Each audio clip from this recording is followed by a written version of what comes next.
व्याख्या मुद्रां करसरसिजैः पुस्तकं शङ्खचक्रे बिभ्रद्भिन्नस्फटिकरुचिरे पुण्डरीके निषण्णः अम्लानश्रीरमृतविशदैरंशभिः प्लावयन्माम् आविर्भूयादनघमहिमा मानसे वागधीशः।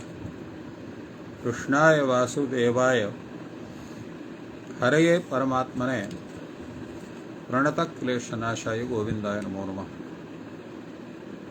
संस्कृत शौर्यम् इति आमुखपटले सम्बद्धाः समेऽपि विद्वांसः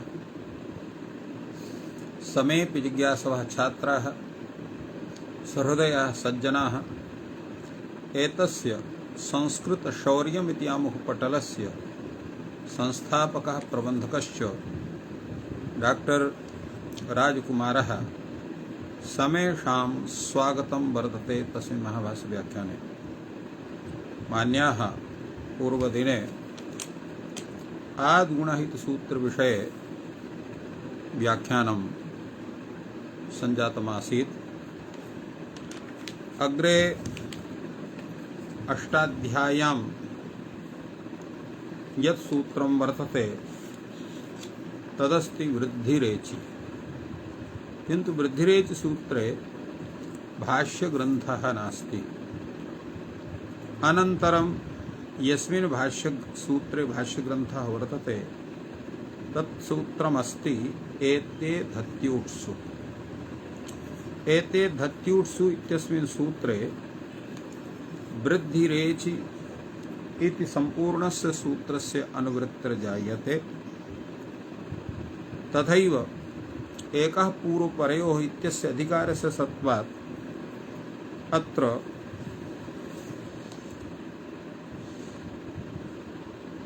एकः पूर्वपरयोः इत्यस्यापि सम्बन्धः भवति। एवम् आद्गुणहितसूत्रात् आत् इत्यस्यापि अनुवृत्तिः तस्मिन् सूत्रे भवति। तो एवम् अत्र तत्र तदेतच् ग्रहणम् एतोरे विशेषणं न पुनः एधते अव्यभिचारात्। अर्थात अत्र यत् एज ग्रहणं वर्तते वृद्धिरेचित्यस्मात् समागतं तत् केवलम् एध धातोरे विशेषणं भवति, न पुनः तत्र क्षम्यतां तत्र एवम् अत्र कथयति एतेरे विशेषणम्, अर्थात इणगतौ धातोः विशेषणं भवति, एध धातोः विशेषणं न भवति, न पुनः एधते। कथमिति अव्यभिचारात्, यतो हि सर्वत्र एध एजादिरेव भवति इति कृत्वा अत्र एधतेः एजादि इति विशेषणम् आवश्यकं नास्ति, तस्य अव्यभिचारात्। एवम् ऊठः एज विशेषणं न भवितुमर्हति, असम्भवात्। न कदाचित् ऊठ एजादि भवति। एवम् इणगतौ इत्येतस्मिन् धातौ एव एच् इत्यस्य सम्बन्धः, एद्वृद्ध्यौ इत्येतस्मिन् ऊठ च अत्र पूर्वं यद् अवर्णं ततः परः यः अच्, तयोः पूर्वपरयोः अवर्णाचोः स्थाने वृद्धिरेकादेशः भवति इति एतस्य सूत्रस्य अर्थः सम्पद्यते। उपैति उपैषि उपैमि उपैधते प्रेधते एतानि उदाहरणानि अत्र दत्तानि सन्ति।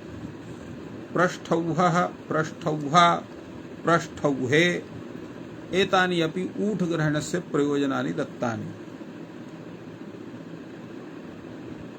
अत्र ऊठी अगुणापवादः अत्र वृद्धि वर्तते तेन गुणं प्रबाध्यत्र सूत्रेणानेन वृद्धिर्विधीयते। तत्र एजादेः इण् धातोः एध धातोः च परयोः एङि पररूप इति सूत्रेण पररूपस्य प्राप्तिर्भवति। तत् प्रबाध्य एते धत्युषु इति सूत्रेण अत्र वृद्धि कार्यं जायते।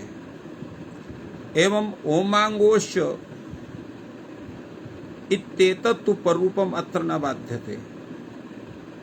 अर्थात एते धत्युषु इति सूत्रं पररूपस्य बाधत्वेन बाधकं भवति। तर्हि कस्य बाधकं भवति?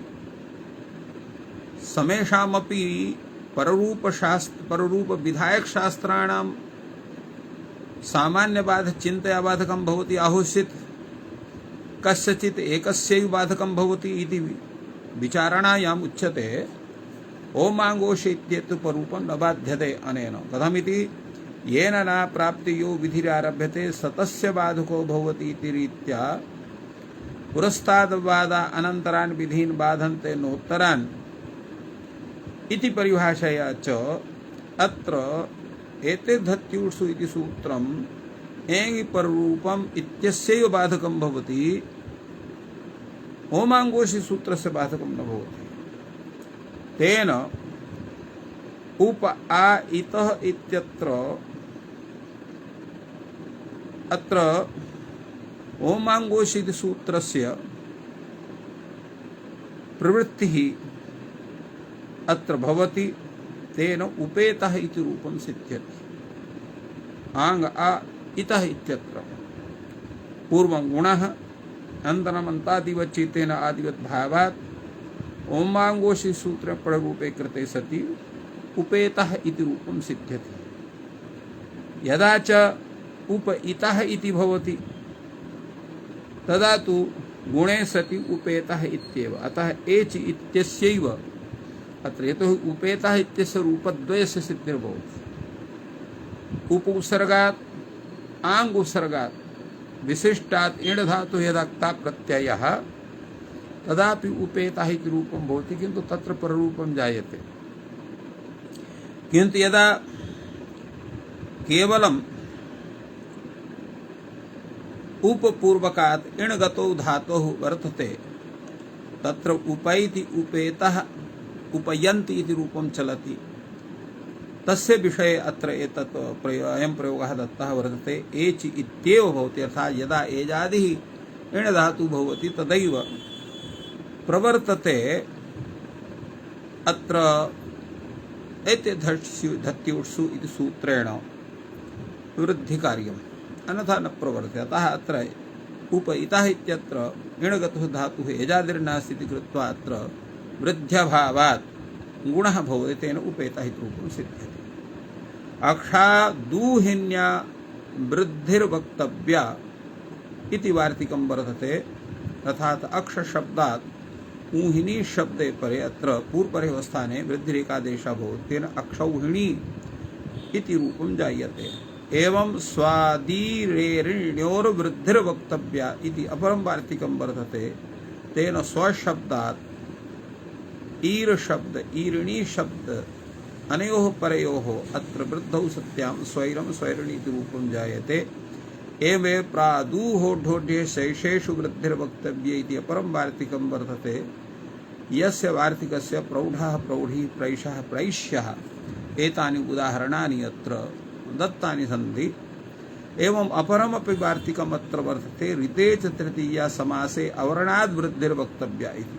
सुखेन ऋतः सुखार्तः, सुखेन ऋतो सुखार्तः, दुःखेन ऋतो दुःखार्थः इति प्रयोगद्वयमत्र दत्तं। ऋते इति किं? सुखेन इतः सुखेतः अत्र इण तत्र इकारः वर्तते। अत्र तृतीया समासः केवलं ऋत विषये भवति, अन्यत्र न भवति कृत्वा अत्र सुखेतः इति रूपं तु जायते। सुखेन इतः सुखेतः तृतीया समासः भवति, किन्तु अनेन अत्र वृद्धिकार्यं न भवति। यद्यपि तृतीया समासः स्वस्ति किंतु ऋत परत्वाभावात् अत्र वृद्धिर्नो तेन अत्र गुणे सति सुखेता इति जायते। तृतीया समासे एव अत्र एवं कार्यं वृद्धि रूपं वर्तते इति कृत्वा परमश्च असौ ऋतः इत्यत्र तु तत्र गुणसन्धिरेव भवति न तु वृद्धिसन्धिः। समास इति किं सुखेन ऋतः इति असमस्तं पदम् असमस्तम् अत्र पदद्वयं फलतः अत्र केवलं गुणः भवति सेन सुखेन अर्थः इति वदति। सुखेन धन ऋतः गुणे सति सुखेन अर्थः इति भवति। अग्रे तावत् वार्तिकं वर्तते प्रवत्सतर कंबल वसनार्ण वसनाना मृणे इति एवं रूपं वर्तते। प्रवत्सतर कंबल वसनाना मृणे वृद्धिर्वक्तव्या। अर्थात प्र शब्दात् वत्सर शब्दात् कंबल शब्दात् वसन शब्दात् ऋण शब्दे परे अत्र वृद्धि वक्तव्या। तेन प्रारणम वत्सरणारणम कंबलारणम वसनारणम इति प्रयोगः अत्र दत्ताः सन्ति। अग्रे तावत् अपरम अपि वार्तिकं वर्तते ऋण दशाभ्यां वृद्धिर्वक्तव्या। अर्थात ऋण शब्दात् दश शब्दात् ऋण शब्दे परे अत्र पूर्वपरयोः स्थाने वृद्धिरेकादेशः भवति। तेन ऋणारणं दशारणं। तो एवं व्याख्यानम् एतस्य सूत्रस्य काशिका ग्रन्थे वर्तते। साम्प्रतं वयं पश्यामस्तावत् कीदृशः विचारः भवति अत्र भाष्ये एतस्मिन् सूत्रे। भाष्यकारस्तावत् पूर्वं वदेत्। इतः पूर्वम् अत्र कैयटस्य कथनं वर्तते एतद्धत्योः इति सूत्रम् एङि पररूपम् इति प्राप्ते ऊठि आद्गुणे च प्राप्ते वृद्धि विधानम् इत्यस्य भूमिकां कथयति। अत्र किमिदम् एत्ये धत्योः रूपग्रहणम् आहुषुत धातुग्रहणम्। अत्र एते धत्यो एति एधति इति रूपद्वयम् अत्र सूत्रे उक्तम्। अग्रे च ऊठ् इति वर्तते। किन्तु पूर्वं विचारः भवति एति पदेन एधति पदेन कस्य ग्रहणं स्यात्। एधति इति रूपविशेषस्य एति इति रूपविशेषस्य अथवा इकस्तिपो धातु निर्देशे इति रीत्या अत्र ति प्रत्ययान्तत्वेन निर्देशस्य धातु निर्देशस्य सत्वात् एति इत्यनेन इणगतौ धातोः एधति इत्यनेन एध वृद्धौ धातोः अनयोः ग्रहणं भवति। किम् अत्र करणीयम्। किमिदम् एते धत्योः रूपग्रहणम् आयुषित धातुग्रहणम्। यतो उभयो ग्रहणं भवितुमर्हति। यतो हि स्वरूपं शब्दस्य शब्दसंज्ञा इति रीत्या एति एधति इत्यनेन एति एधत्योः रूपयोः ग्रहणमपि भवितुमर्हति। अपि च इकस्तिपो धातु निर्देशे इत्यनेन तिपा अपि धातु निर्देशः भवति इति रीत्या अत्र एति इत्यनेन इणगतो धातुः एधत् इत्यनेन एध वृद्धौ धातु इत्यस्यापि ग्रहणं भवति सूत्रानुसारेणैव। तर्हि कस्य ग्रहणम् अत्र स्यात्। यतो हि उभयोः ग्रहणं शास्त्रसम्मतम्। एकं शास्त्रं वर्तते अत्र स्वरूपं शब्दस्य शब्दसंज्ञा येन एति एधति इति रूपयोः ग्रहणं भवति। अपि च अपरं शास्त्रं वर्तते इकस्तिपो धातु निर्देशे तेन तिपा इणगतोः गतौ धातोः एध वृद्धौ धातोः निर्देशसत्वात् तयोर्ग्रहणं वा भवितुमर्हति इति रीत्या अयं प्रश्नः भाष्यकारस्य वर्तते। अग्रे भाष्यकारः कथयति किं चातः एति एधति इत्यनयोः रूपयोर्ग्रहणं वा भवेत्। इण एध इण एध इति धातवोः आग्रहणं भवेत्। अनेन किं भवति अर्थात कश्च दोषः कश्च गुणः इति प्रश्नस्य आशयः। भाष्यकारः कथयति यदि रूपग्रहणं तर्हि सिद्धम उपैति प्रैति उपैति उपैमि तत्र उपैति प्रैति इत्यनयोः सिद्धिस्तु भवितुमर्हति, किन्तु उपैषि उपैमि प्रैमि एतेषां सिद्धिः न भवितुमर्हति। कथं?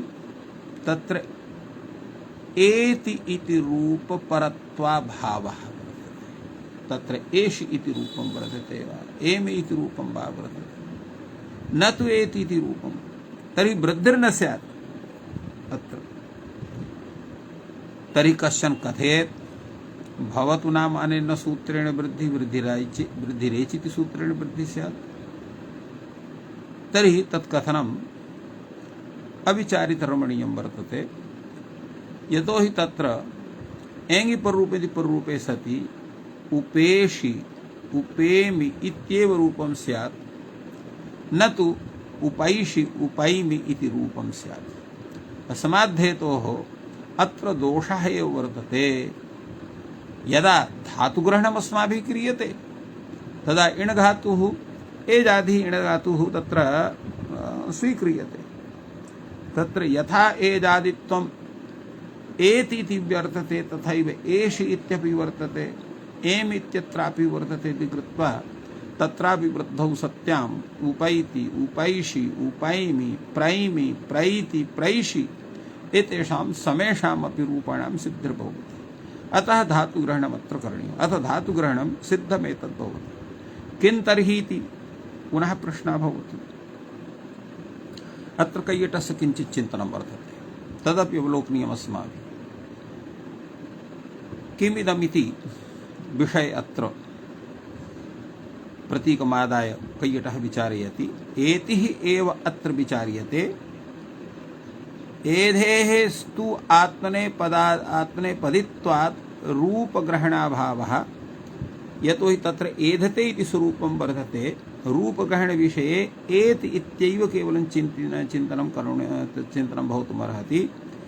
साहचर्यात्तु द्वयोर्निर्देशः। यदि एति इति तिङन्तानुकरणं ततः रूपग्रहणम्, अथ इक स्तिपौ इति स्तिपानिर्देशः ततो धातुग्रहणम् इति संशयात् प्रश्नः। अयं प्रश्नः अस्माभिः पूर्वमेव निरूपितः। इणीकारादौ प्रतिषेधः अत्र अपरं वार्तिकं वर्तते। अर्थात् इणीकारादौ वृद्धे प्रतिषेधो वक्तव्यः उपेतः प्रेतः इति। अर्थात् अत्र इण इकारादौ वृद्धे प्रतिषेधः वक्तव्यः उपेतः प्रेतः इत्यत्र केवलं यत्र इकारः वर्तते इण धातोः यथा उपधन इतः प्रेतः अर्थात् उप पूर्वक इण धातोः यदा द्विवचने प्रथमा द्विवचने प्रथम पुरुष द्विवचने यदा तस् प्रत्ययः तदा उपेतः प्रेतः इति भवति। तत्र कार्यं न युज्यते। योग विभागात् सिद्धम्, अतः तत्र योग विभागः करिष्यते। वृद्धिरेचि ततः एते धत्योश्चैच वृद्धिर्भवति ततः ऊठि च वृद्धिर्भवति। अर्थात् तत्र योग विभागः करिष्यते। तत्र कथं योग विभागः स्यात्? तो पूर्वं तत्र वृद्धिरेचिति एकः योगः, एते धत्योः इति एकः योगः, ऊठि इति तृतीयः योगः। तो एतानि तत्र त्रीणि स्वरूपाणि योगस्य तिष्ठन्ति। प्रथमः योगः वृद्धिरेचिति, एते धत्युः इति द्वितीयः योगः, ऊठि इति तृतीयः योगः। तो वृद्धिरेचि इति योगस्य स एव अर्थः यः पूर्वमुक्तः वर्तते। अवर्णात् एचि परे पूर्वपरयो वृद्धिरेकादेशः भवति। एते धत्योः इत्यत्रापि अवर्णात् एजाद्योः एत्यो धत्योः वृद्धिर्भवति इति अर्थः जायते। अनन्तरम् ऊठि इति वर्तते। अवर्णात् ऊठि परे पूर्वपरयो वृद्धिरेकादेशः भवति इति अर्थः सम्पद्यते। एवं सर्वत्र वृद्धिः स्यात् न कश्चन दोषः इति एवं भाष्यकारः अत्र उपस्थापितवान् विचारस्य स्वरूपम्। अत्र कैयटः किंचित वदति, कथयति एकस्मिन् योगे एच इत्यस्य ऊठा संबंधाभावात् एकस्य द्वन्द्वार्थस्य विशेषण संबंधा विभागस्य कर्तुम् अशक्यत्वात् योग विभागस्य अत्र आश्रयणम् इति भावः वर्तते। अत्रगे भाष्यकारः कथयति एवमपि आ इतः एतः उप एतः उपेतः प्र एतः उपेतः इत्यत्रापि प्राप्नोति, यतोहि अत्रापि एजादिः इण भवति। तदा उच्यते आंग पररूपम अत्र बाधकं भविष्यति, अर्थात ओमांगोष इत्यत्र आंग परे अत्र पररूपम अत्र एते धत्युषि सूत्रस्य बाधकं भविष्यति। उच्यते न भविष्यति, न प्राप्ते पररूपे इयं वृद्धि आरभ्यते, अर्थात पररूपस्य अवश्य प्राप्तौ इयं वृद्धि अर्थात वृद्धि संधि आरभ्यते। सा यथा एंगि पररूपम बाधते एवं आंगि ओमांगोषिति पररूपम अपि बाधेत इति प्रश्नः उपस्थापितः। भाष्यकारः समाधानं प्रस्तौति न बाधते, अर्थात ओमांगोषिति प्राप्तं पररूपम एते धत्युषु इति सूत्र विहित वृद्धिर् न बाधते। कथमिति, किं कारणम्? उच्यते येन न प्राप्ते तस्य बाधनं भवति, न च अप्राप्ते एंगि पररूपे इयं वृद्धि आरभ्यते, आंगि पररूपे पुनः प्राप्ते च अप्राप्ते च। तात्पर्यं किं भवति? अर्थात अपवादत्वं यत् भवति तस्य स्वरूपं किमस्ति? अपवादस्य स्वरूपं भवति निरवकाशो विधिरपवादः। यदा विधिः निरवकाशः भवति तदा बाधकः भवति। तो येन सूत्रेण प्राप्त्या विधिना यह विधिः निरवकाशः जायते, तं प्रत्येव तस्य विधेः अपवादत्वं भवति, न च भिन्नस्य विधेः। यथा अत्र अवलोकयन्तु, अत्र एंगि पररूपम् इति सूत्रेण प्राप्त्या तत्र प्राप्तः यः विधिः पररूप विधिः, तत्र तस्मिन् विधौ प्राप्तौ सत्याम् अत्र किं भवति? एते धत्युषु इति सूत्रम् आरभ्यते, न तो मांगुष सूत्रेण प्राप्ते विधौ। फलतः अत्र एते धत्युषु इति सूत्रम् एंगि पररूपम् इत्यस्यैव बाधकं भवति, न तो ओमांगोष इति सूत्रस्य। अतएव उच्यते येन न प्राप्ते तस्य बाधनं भवति, न च अप्राप्ते एंगि पररूपे इयं वृद्धिरारभ्यते, एंगि पररूपे पुनः प्राप्ते च अप्राप्ते च आरभ्यते। फलतः एंगि पररूपम् इत्यस्यैव बाधकम् एते धत्युषु इति अबाधत्वात् भवति, न तो ओमांगोषित सूत्रस्य इति स्थितम्। अथवा केवलया अनया एव वार्तया चेत् भवान् न तुष्यति, तर्हि अपरोऽपि तर्कः वर्तते। कश्च सः तर्कः उच्यते, अथवा पुरस्तादपवादा अनन्तरान् विधीन् बाधन्ते नोत्तरान् इति नियमः वर्तते।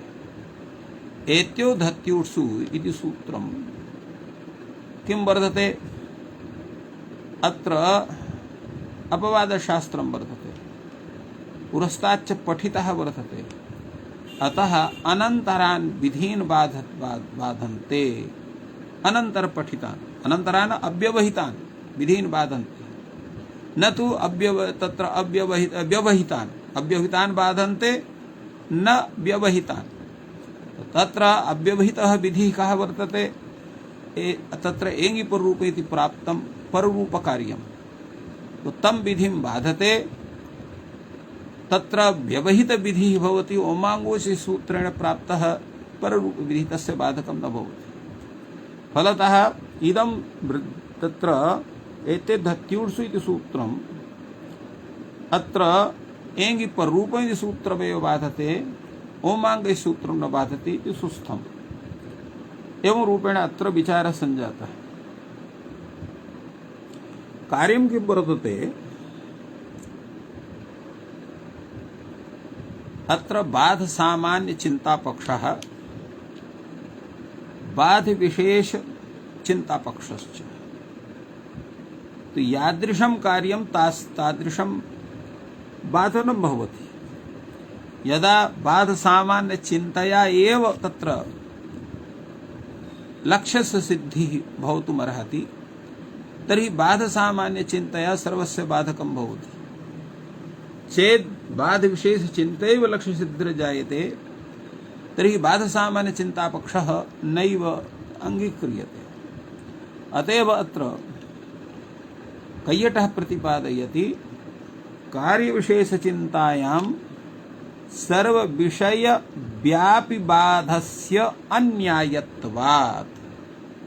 अर्थात कार्य विशेष चिंतायामेव चेत् कार्यं सिद्ध्यति, तर्हि सर्व विषय व्यापी बाधस्य चिंतनं स्वीकरणम् अन्याय्यं वर्तते इति तस्य तात्पर्यं जायते। अनन्तरे वाच्ये विज्ञाते तद्वाच्य वचनस्य चरितार्थत्वात् उत्तरेण सह स्पर्धायां परत्वात् उत्तरं यत् कार्यं तदेव बाधते, व्यवहितं यत् कार्यम् उत्तरं सदपि तन्न बाध्यते इति तत्र पुरस्ताद बाधा अनन्तरान् विधिन् बाधन्ते नोत्तरान् इत्यस्य आशयः। तो एवं एतस्य प्रतिपादनं जातं सूत्रस्य। अधुना अत्र यानि वार्तिकानि उपस्थापितानि सन्ति भगवता भाष्यकारेण, तत्र विचारः क्रियते अक्षादुहिन्याम् इति। अत्र उपसंख्यानम् इति योजनं क्रियते।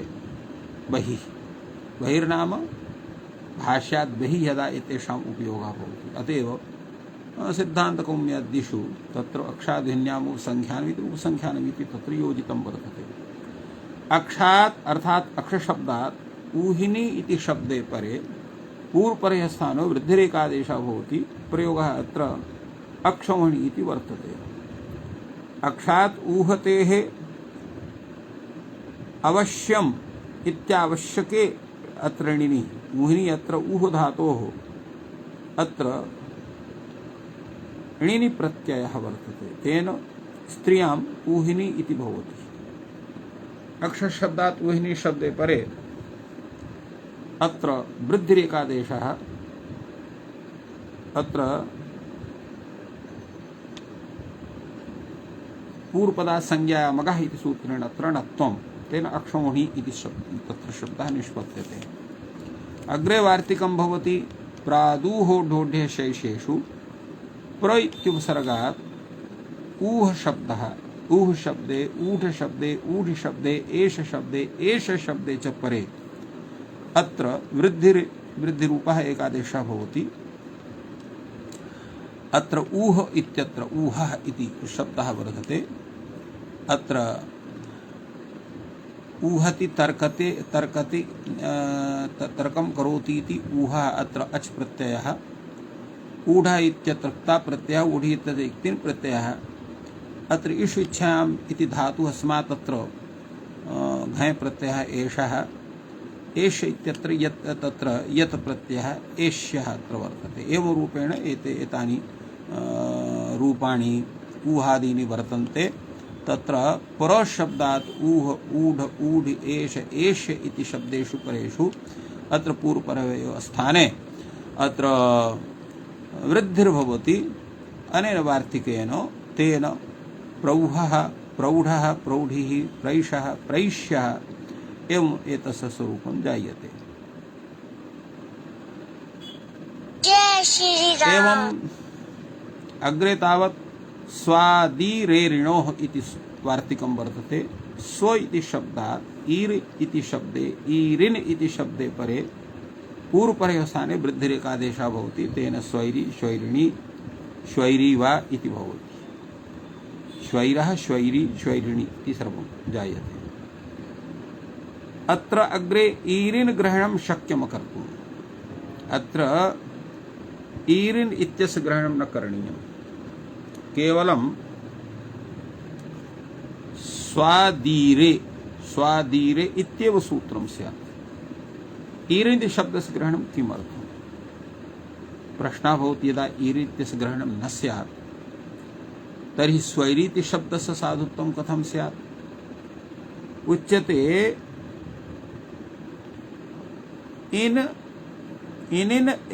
इनिनैतत् मत्वर्थीयेन सिद्धम्, अर्थात ऋणिनि प्रत्ययकरणस्य आवश्यकता नास्ति।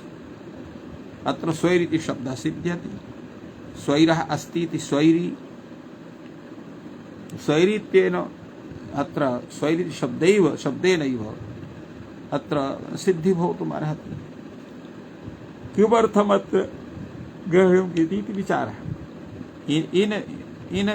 इनैतन्मत्वर्थीयत्वेन सिद्धं स्वैरः अस्यास्ति इति स्वैरी। अतः अत्र ईरिन् ग्रहणस्य आवश्यकता नास्ति। एतत् विषये जय श्री राम। प्रदीपकारः समादधाति, ऋणिनिः तु अनभिधानात् न भविष्यति। अत्र ऋणिनि प्रत्ययः न भवति। तत्र प्रश्नः भवति, यदा ईरिन् इति प्रत्ययः न गृह्यते, स्वैर इति ईरिन् ईर् इति शब्दः एव गृह्यते, तदा यदा कदाचित् ईर् धातोः अत्र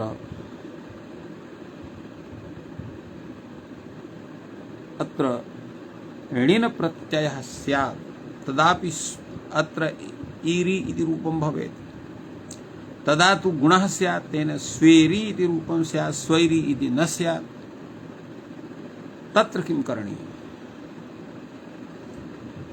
तदा उच्यते, अत्र समाधानं वदति कैयटः, यत् ऋणिनि प्रत्ययः ईर् धातोः अनभिधानात् न भवति, तेन स्वेरी इति प्रयोगस्य विषये न चिन्तनीयम् इति तात्पर्यं जायते।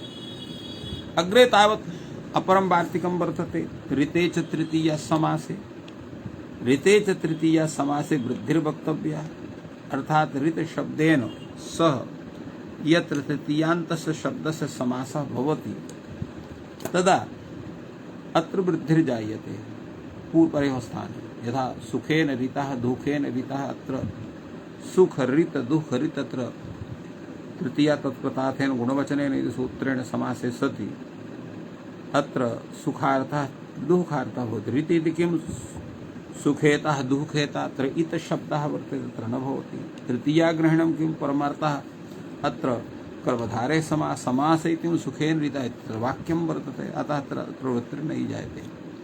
अग्रे तावत् सूत्र वार्तिकमस्ति, प्रवत्सर कम्बल वसनानां ऋणं क्षमतां प्रवत्सर कम्बल वसनानां चरणे इति वार्तिकं वर्तते। अर्थात प्र शब्दात्, वत्सर शब्दात्, कम्बल शब्दात्, वसन शब्दात्, ऋणे शब्दे परे पूर्वपरयोः स्थाने वृद्धिः वक्तव्या। तेन प्रारणं वत्सरणार्णं कम्बलार्णं वसनार्णम् इति रूपं भवति। अग्रे तावत् अपरं वार्तिकं वर्तते, ऋणदशाभ्यां च, अर्थात् ऋण शब्दात् दश शब्दादपि ऋणे शब्दे परे पूर्वपरयोः स्थाने वृद्धिरेकादेशः भवति। तेन ऋणार्णं दशार्णम् एतौ अपि प्रयोगौ सिद्ध्यतः। तो एवं अत्र विचारः वर्तते एते धत्युत्सु इति सूत्र विषये भाष्य। अधुना वयम् आटस् इति सूत्र विषये विचारं कुर्मः। आटस् सूत्रम् आटश्च इति सूत्रं विचारयन् तत्र काशिकाकारः कथयति, वृद्धिरेच् इत्यस्मात् सूत्रात् एच् इति न अनुवर्तते, एच् इति निवृत्तम्। तर्हि कस्य अनुवृत्तिर्भवति अत्र? तो अत्र युकोण इत्यस्मात् सूत्रात् अचि इति अनुवर्तते। तेन सूत्रस्य अर्थः भवति, आटः परो यः अच्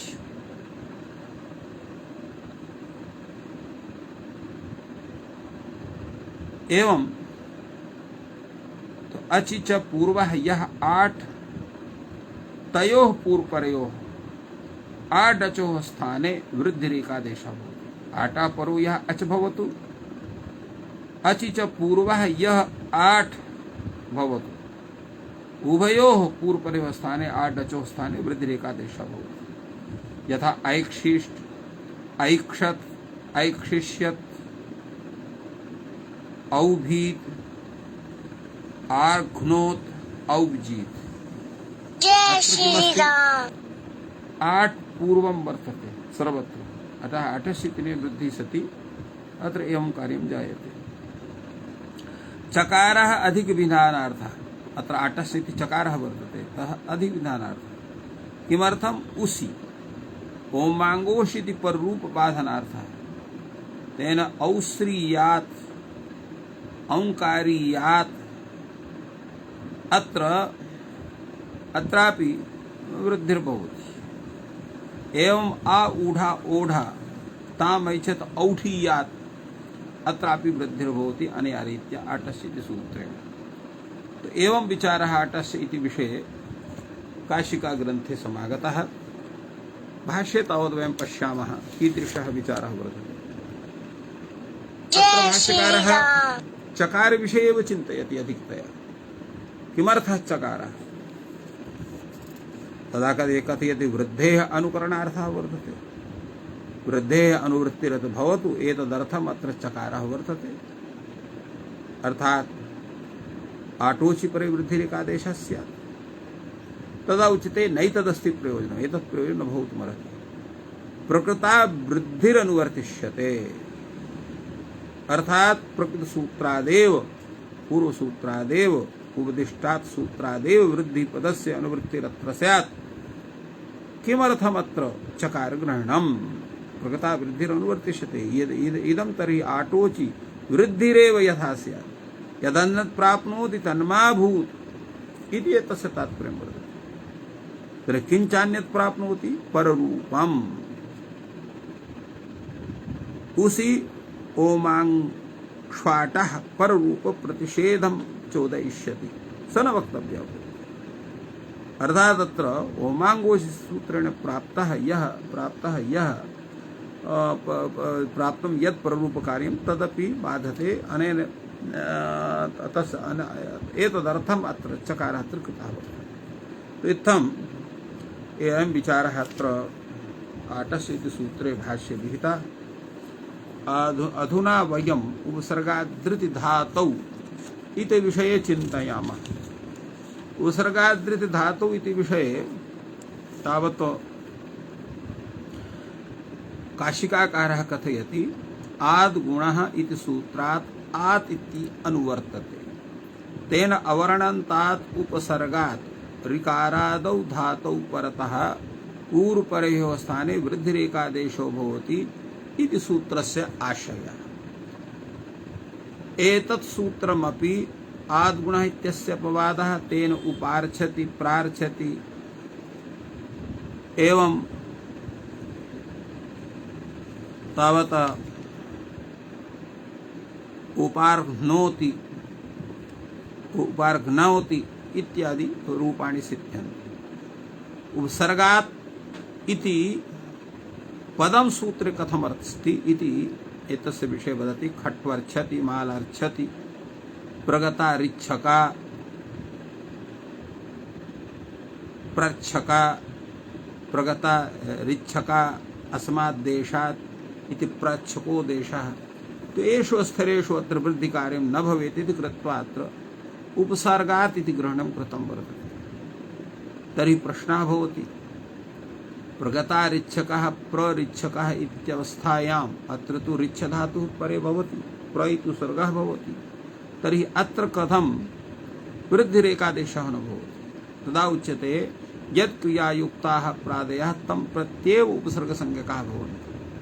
अत्र प्र इति प्रगता रिच्छका इति विग्रहदशायां गम धातोः प्रति उपसर्गत्वं तस्य तिष्ठति, न तु रिच्छ धातुं प्रति।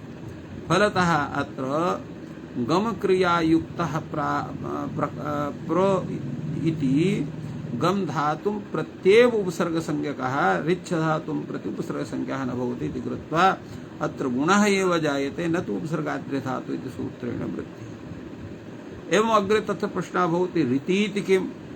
ऋकारादौ धातौ प्रवृद्धिरेकादेशः भवति इत्यस्य किं चिन्तनस्य कः आशयः? उच्यते वा इतः उप इतः उपेतः अत्र ऋकारः नास्ति इति कृत्वा अत्र वृद्धिः न भवति तेन गुणः जायते। तपर्करणं किम्? तो उपरीकारीयति अत्र किं भवति? अत्र ऋकारः दीर्घः वर्तते। अत्र ऋत इत्युक्तं तेन ह्रस्वस्य ऋकारस्यैव अत्र ग्रहणं वर्तते। ऋकारादिः यः धातुः वर्तते तत्र ऋकारः ह्रस्वः यदा भवति तदैव कार्यं जायते अन्यथा न भवति इति तात्पर्यं वर्तते। तेन अत्र उपरिकारीयति इत्यत्र गुणे सति उपरकारीयति इत्येव रूपं जायते। अत्र वस्तुतः वा सुप्यापि शले इति सूत्रेण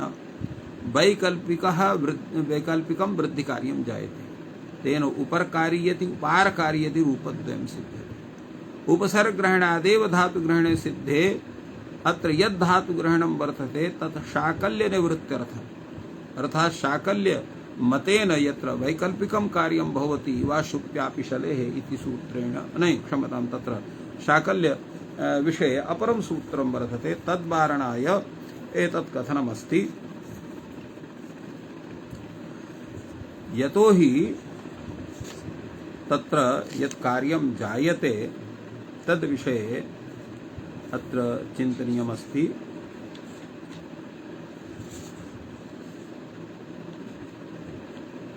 तत्र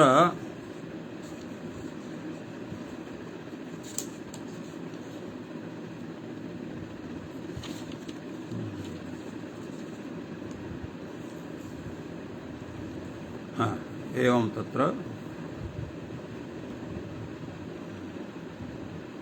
तो शाकल्य कार्यस्य निवृत्तये अत्र तथा चिन्तनीयं या चिन्तनं वर्तते तेन अन्यत्र न भवति इति तात्पर्यम् एतस्य अस्ति। अत्र एतद्विषये तत्र अग्रे तत्र विचारः जायते।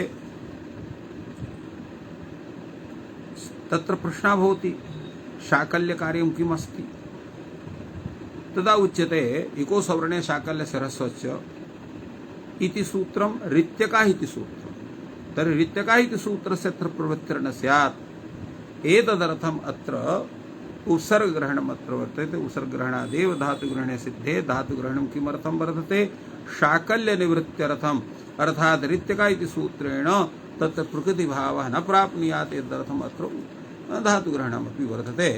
तो इत्थम् एतस्य सूत्रस्य व्याख्यानम् अत्र काशिकादृष्ट्या सञ्जातम्। अधुना भाष्यदृष्ट्या वयं विचारं कुर्मः।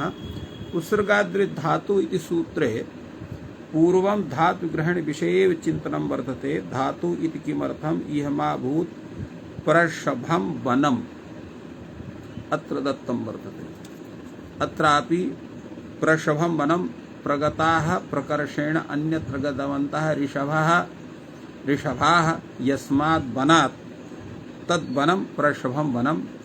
अत्रापि प्र इति पदं यद् वर्तते तत्र गम धातुं प्रति उपसर्गसंज्ञकं न तु ऋष धातुं प्रति। फलतः अत्र कार्यं न भवति धातुग्रहण अन्यथा धातुग्रहणं चेत् न स्यात्। तर्हि अत्र प्रषभम् इत्यत्रापि वृद्धिः स्यात्। प्रषभम् यतोहि ऋषभम् इत्यत्र धातुः नास्ति, सामान्यशब्दः वर्तते। अर्थः अत्र धातुत्वाभावः अत्र न भवितुमर्हति। उपसर्गाद् वृद्धिविधौ धातुग्रहणे उक्तम्। किमुक्तम्? उपसर्गाद् वृद्धिविधौ अर्थात् उपसर्गाद् वृद्धिविधाने तथा धातुग्रहण विषये उक्तम्। किमुक्तम्? गत्युपसर्गसंज्ञाः क्रियायोगे गतिसंज्ञा उपसर्गसंज्ञाः क्रियायोगे भवतः यत् क्रियायुक्ताः प्रादयः तं प्रत्येव तेषां गतिसंज्ञत्वं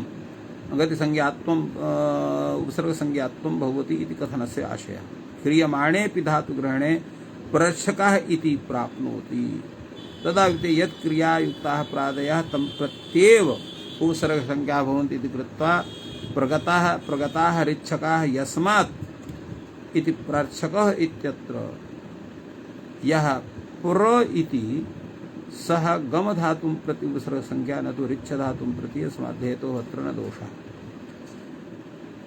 अत्र विषये कैयटः किञ्चित् कथयति।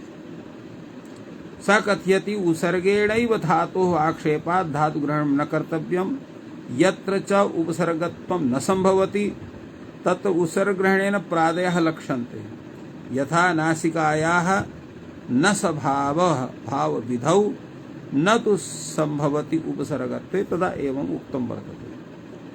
प्रच्छक इत्यत्र प्रगता ऋच्छकाः अस्मात् इति बहुव्रीहि समासत्र वर्तते।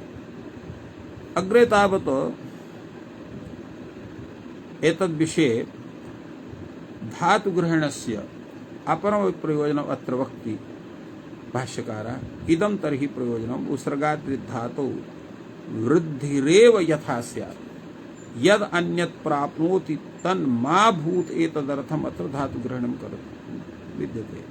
किं च अन्यत् प्राप्नोति उच्यते ह्रस्व समुच्चित प्रकृति भावः।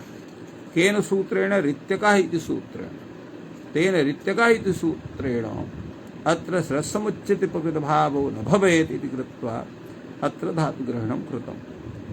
ऋति ह्रस्वात् उपसर्गात् वृद्धि पूर्वतिषेधेन इति वार्तिकं वर्तते। इति चोदयिष्यति स न वक्तव्यः भवति। अनेन किं स्यात् अत्र ऋति परे ह्रस्वात् उपसर्गात् ह्रस्वान्तात् उपसर्गात् वृद्धिर्भवति पूर्ववृत्तिषेधेन इति वार्तिकम् अग्रे तत्र वक्ष्यमाणं वर्तते। तद्वार्तिकं न वक्तव्यं भवेत् इति अयं लाघवः अत्र धातुग्रहणे कृते। अपि च छेतुकः संबुद्धिगुणः छेतुक् भवति अर्थात छकारे परे रहते छकारे परे ह्रस्व से तुगागमः भवति। अस्मात् संबुद्धिगुणः भवति विपृश्यतेन तस्मात् अत्र किं भवति संबुद्धिगुणः भवति विपृश्यतेन। छेतुक् भवति इत्यत्र अवकाशः इच्छति गच्छति इत्यत्र अवकाशः वर्तते। संबुद्धिगुणस्य अवकाशः अग्ने वायु इत्यत्र वर्तते। इह उभयं प्राप्नोति अग्ने छत्रम् अग्ने छत्रं वायोच्छत्रं वायोच्छत्रम् अत्र संबुद्धिगुणः भवति विप्रतिषेधेन। पूर्वं गुणः भवति अनन्तरं तत्र तुगागमः भवति। तत्र तुगागमः पदान्ताद्वै इत्यनेन सह तेन तत्र न भवितुमर्हति। छन्दसि गुणो भवति विप्रतिषेधेन स तर्हि विप्रतिषेधो वक्तव्यः। तत्र विषेधः कथनीयः वा न वा कथनीयः इति प्रश्नः भवति। उच्यते न वा बहिरङ्गलक्षणत्वात् अर्थात् तत्र तत्र विप्रतिषेधः न कथनीयः। कथं न कथनीयः तत्र न वा वक्तव्यः। किं कारणं बहिरङ्गलक्षणत्वात् अत्र तुगागमः बहिरङ्गः अन्तरङ्गः सम्बुद्धिगुणः। तर्हि सम्बुद्धिगुणे कर्तव्ये तुगागमः स्वयमेव सिद्धः भवति तेनैव कार्यं भवितुमर्हति इति तात्पर्यं वर्तते एतस्य ग्रन्थस्य। उच्यते अन्तरेणापि प्रतिषेधम् अन्तरेणापि चैतां परिभाषां सिद्धम् अर्थात् तत्र विप्रतिषेधे परं कार्यम् इति सूत्रं विना एवं असिद्धं बहिरङ्गम् अन्तरङ्गे इति परिभाषां विनापि कार्यम् एतत् सिद्धं भवति। कथं सिद्धं भवितुमर्हति उच्यते इदम् इह सम्प्रदार्यम् सम्प्रदार्यम् इत्थम् अत्र विचारणीयं वर्तते। किं विचारणीयं वर्तते तत्र संबुद्धिलोपः क्रियतां गुणः इति। यतो हि अग्ने स वायो स इत्यवस्था अग्निषु वायुषु इति रूपं वर्तते। ह्रस्वस्य गुणः इति सूत्रेण अत्र संबुद्धौ गुणः भवति। अनन्तरम् अत्र एङ्घ्रस्वात् संबुद्धे इत्यनेन सकारस्य लोपः भवति। तत्र पूर्वं किं करणीयं संबुद्धिलोपः पूर्वं करणीयं वा भवति करणीयो वा भवति अथवा गुणो वा करणीयः भवति। अत्र किं करणीयं भवति पूर्वम् उच्यते परत्वात् गुणः परः भवति इति कृत्वा पूर्वं गुणः क्रियते। तदा उच्यते परात् नित्यं बलवत् भवति। अत्र सम्बुद्धिलोपः नित्यः भवति। कृतेपि गुणे प्राप्नोति अकृते प्राप्नोति। गुणे अकृते ह्रस्वत्वात् लोपः, गुणे च कृते एगन्तात् सम्बुद्धिलोपः। कृतेपि गुणे प्राप्नोति अकृतेपि तदा उच्यते गुणोऽपि नित्यः वर्तते। कृतेपि सम्बुद्धिलोप प्राप्नोति अकृतेपि प्राप्नोति तदा उच्यते गुणः अनित्यः, अनित्यः गुणः। न हि सम्बुद्धिलोपे कृते प्राप्नोति, सम्बुद्धिलोपे कृते गुणः कथं भवितुमर्हति। तावत्तेव छेन आनन्तर्यं तत्र तुका भवितव्यम्। उच्यते यदा यतो हि पक्षद्वयं भवति, तत्र पदसंस्कार पक्षः वाक्य संस्कार पक्षः। अयं यः विचारः अत्र उपस्थापितः वर्तते वाक्य संस्कार पक्षमादाय। अग्ने हे अग्ने छत्रम, हे अग्ने अत्र हे वायु छत्रम इति तत्र स्वरूपं वर्तते। अत्र अग्ने तत्र वाक्य संस्कार पक्षे यानि पदानि वाक्ये सन्ति समेषां तत्र सहैव तत्र साधुत्वं सम्पाद्यते। अस्याम् अवस्थायाम् अग्निसा वायुस, अग्निसा छत्रं वायुसा छत्रम् एवं भवतु वदतु। अग्निसा छत्रसु वायुसा छत्रसु इति वर्तते। यतो हि अत्र छत्रशब्दः नपुंसकलिङ्गः, तस्मात् सु इति प्रत्ययः, अनन्तरं तस्य अमागमे पूर्वरूपः इति पूर्वरूपे कृते सति छत्रम् इति रूपं सिद्ध्यति। अतः लौकिकावस्थायां साधुत्वावस्थायां वा अग्निसा वायु अग्निसा छत्रसु वायु छत्रसा वायु स छत्रसा इति रूपं जायते। अत्र एङ्गः पदान्त तत्र किं नाम एङ्घ्रस्वात् सम्बुद्धेः इति सम्बुद्धिलोपः अपि प्राप्नोति। ह्रस्वस्य गुणः इति सूत्रेण गुणः अपि प्राप्नोति।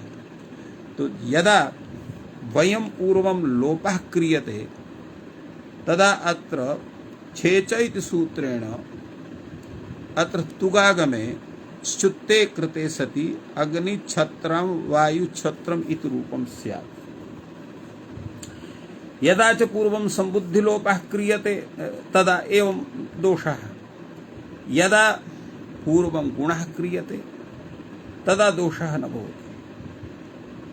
अतः अनित्यो गुणः न सम्बुद्धिलोपे कृते प्राप्नोति तावत्तेव छेन आनन्तर्यं तत्र तुका भवितव्यम्। तस्मात् सुष्ठु उच्यते छे तुकः सम्बुद्धि गुणे न वा बहिरंग लक्षणत्वात्। अर्थात छे परे तुकः सम्बुद्धि गुणे न वा बहिरंग लक्षणत्वात्। अर्थात यदा तुक प्राप्तिर्भवति तदा तुक तत्र न भवति। यतो हि तुक भवति बहिरंगः, सम्बुद्धि गुणः भवति अन्तरंगः। अतः बहिरंग लक्षणः तुक, तर्हि अत्र तुगागमः न प्रवर्तते, सः असिद्धः भवति। कथम्? अन्तरंगस्य अन्तरंगे तत्र गुणकार्ये कर्तव्ये बहिरंगं तुक कार्यम् असिद्धं भवति इति तस्य तात्पर्यं जायते। तस्मात् सुष्ठु उच्यते छे तुकः सम्बुद्धिगुणे न वा बहिरंगलक्षणत्वादिति इति उच्यते वर्तते। तो एवं एतस्य सूत्रस्य विषये भूयान् विचारः वर्तते। अग्रेपि विचारः अपरे दिने तत्र करणीयः स्यात्। अधुना तत्र समयः सञ्जातः, अतः अत्रैव विरम्यते। सर्वेभ्यो नमः। जयतु संस्कृतं, जयतु भारतम्।